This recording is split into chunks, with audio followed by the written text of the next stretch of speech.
Ronald Keys here with Manta Math. Today we'll be learning about Algebra 1, Chapter 2, Solving Equations, Section 2.2, Solving two-step equations. Let's begin. Okay, so solving two-step equations. In the first example, 4x minus 5 equals 23. Our first step is to get rid of the negative 5. So to do that, we want to add 5 to both sides of the equation. This cancels out our 5's, and we're left with 4x equals 28. Okay, we want to get just one single x, so we want to divide both sides by 4. This cancels out our 4 on the left side, and we're left with x equals 7 as our answer. In the second example, 3x over 8 minus 2 equals 4. Again, our first step is to do something to this 2. The opposite of subtraction is addition, so you want to add 2 to both sides. We're left with 3x over 8. Once we cross out our 2, equals 6. We want to get rid of our 8, so the opposite of division is multiplication. So multiply both sides of the equation by 8. This crosses out our denominator. We're left with 3x equals 48. And then we want to divide both sides by 3. This cancels out. We're left with a single x, which is our goal. And 48 divided by 3 is 16. That is our answer. Again, if you want to, you can go back and check, and you can say 3 times 16 divided by 8 minus 2 equals 4. We know 3 times 16 is 48 divided by 8 minus 2 equals 4. 48 divided by 8 is 6. 6 minus 2 equals 4. We can simplify the left side of our equation, and we know that 4 equals 4. So 16 definitely is our answer. You can also be given a word problem. So, in this example, you are making a dress out of silk. You plan to use 2/3 of each roll of the silk for each dress. You need 8 rolls of fabric for the prototype dress. You have 12 rolls. How many dresses can you make? So we know that x equals the dresses we can make. So that's our variable here. And we know that 2/3 of x plus the 8 rolls we already have equals our total of 12 rolls. Again, we want to know how many dresses we can make, so x is the number of dresses. So you want to subtract 8 from both sides of the equation. This cancels out, and so we're left with 2/3 x equals 12 minus 8 is 4. We want to do something to this 3, and the opposite of division is multiplication, so multiply both sides by 3. This crosses out our denominator, and we're left with 2x equals 12. The next step is to counteract the multiplication happening here.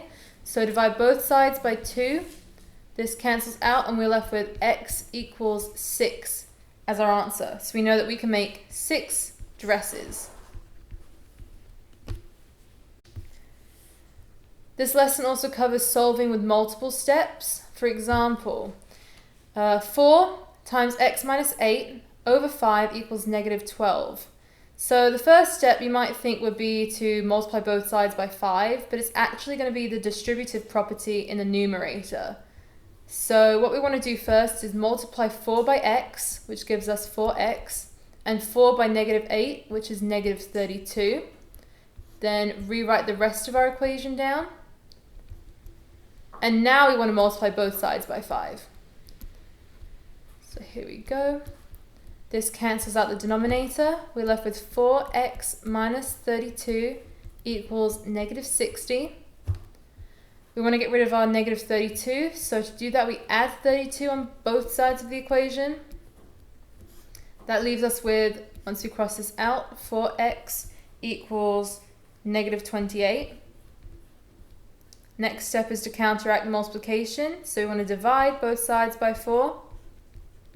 This cancels out, and we're left with x equals negative 7.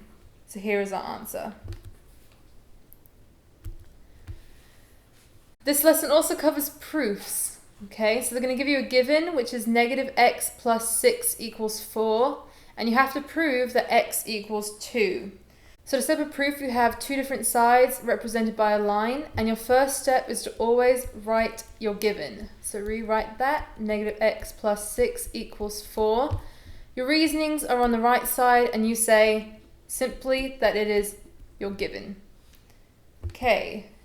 Your next step would be to get rid of the plus 6, and to do that, you want to subtract 6 from both sides. So let's rewrite, and then you want to subtract 6. And subtract 6 from the right side.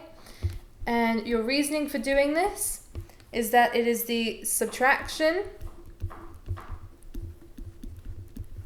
property, I'm going to shorten that there, of equality. Again, you have to give your reasoning. The third step in your proof would be to simplify this, so you're left with negative x equals negative 2, and your reasoning would be simplified by subtraction.